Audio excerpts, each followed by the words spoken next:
জেনিয়া বলল, এই নাও। তামিম বলল, কি এটা? জেনিয়া বলল, আমার বিয়ের কার্ড। তামিম স্বাভাবিকভাবেই বলল, ও ভালো। জেনিয়া বলল, ভালো মানে? আমার বিয়ের কার্ড দেখে তোমার কি কষ্ট লাগছে না? তামিম বলল, না, তোমার বিয়ের খবরে আমি আরও খুশি হয়েছি। এখানে কষ্ট পাওয়ার কি আছে? জেনিয়া বলল, সত্যিই তোমার কষ্ট হচ্ছে না? তামিম আবারও স্বাভাবিকভাবেই বলল, না, আমার কষ্ট হচ্ছে না। তামিমের মুখে এমন স্বাভাবিকভাবে উত্তর শুনে মনটা খারাপ করে চলে গেল জেনিয়া। তামিমের কাছ থেকে এমনটা আশা করেনি জেনিয়া। জেনিয়া ভেবেছিল জেনিয়ার হাতে বিয়ের কার্ড দেখে তামিম তাকে বিনয়ের সুরে বলবে, কি বলছো এসব? আমাদের এতদিনের সম্পর্কের কি হবে? কিন্তু না, তামিম এসব কিছুই বলল না। তাতে খুব কষ্ট পেয়েছে জেনিয়া। জেনিয়া চলে যাবার পর অন্যদিকে তামিমের কোনো কাজে আর মন বসছে না কিছুদিন যাবৎ। ঠিকমতো পড়তে পারে না, ঠিকমতো টিউশনিতেও যেতে পারে না। আজ এক ছাত্রীর মা ফোন করে বলেছে, ঠিকমতো না গেলে অন্য টিচার নিয়ে নেবে। কী করবে বুঝতে পারি না।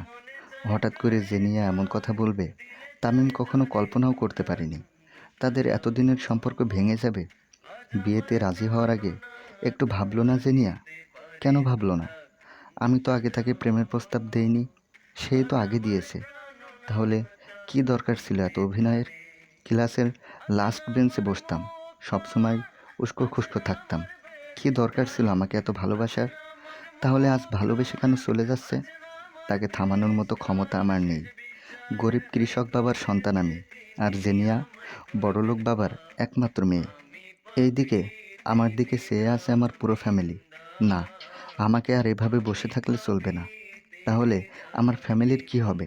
না, আজ থেকেই আবার সব কাজে মন দিতে হবে। মন থেকে জেনিয়ার স্মৃতিগুলো মুছে দিতে হবে। এখন নিজের ফ্যামিলির চিন্তা ছাড়া আর কিছুই মাথায় রাখবো না। এসব কথা ভেবে তামিম সিমটা চেঞ্জ করে ফেলল এবং পুরোই অফলাইন হয়ে গেল। অন্যদিকে ভার্সিটিতেও যায় না। জেনিয়া মামুনকে বলল, এই মামুন, তামিমের কোনো খোঁজ জানো তুমি? মামুন বলল, না তো। মামুন হলো তামিমের বেস্ট ফ্রেন্ড। জেনিয়া বলল, তার সাথে আমার কোনো যোগাযোগ নেই।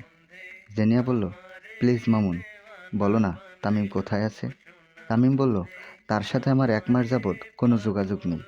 জেনিয়া আবার বলল, প্লিজ বলো, আমি তোমার পায়ে ধরছি, তামিম কোথায় আছে? তামিমের সাথে আমার একটু কথা বলিয়ে দাও। মামুন বলল, ওকে, নাও, এটা তামিমের নাম্বার। তামিমের নতুন নাম্বার এটা, বাট আমার কথা বলবা না, নাম্বারটা যে আমি দিয়েছি। জেনিয়া বলল, আচ্ছা ঠিক আছে, বলবো না, ধন্যবাদ তোমাকে। বাসায় গিয়ে জেনিয়া তামিমের ফোনে কল করলো।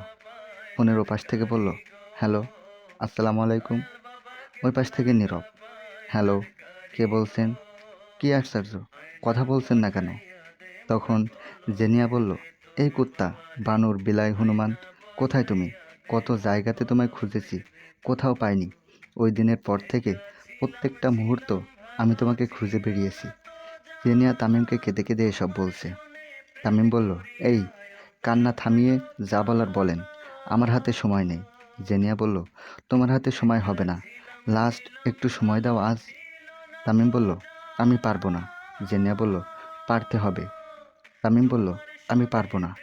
জেনিয়া বলল, তোমার জন্য আমি বিকেলে 3টায় পার্কে অপেক্ষা করব।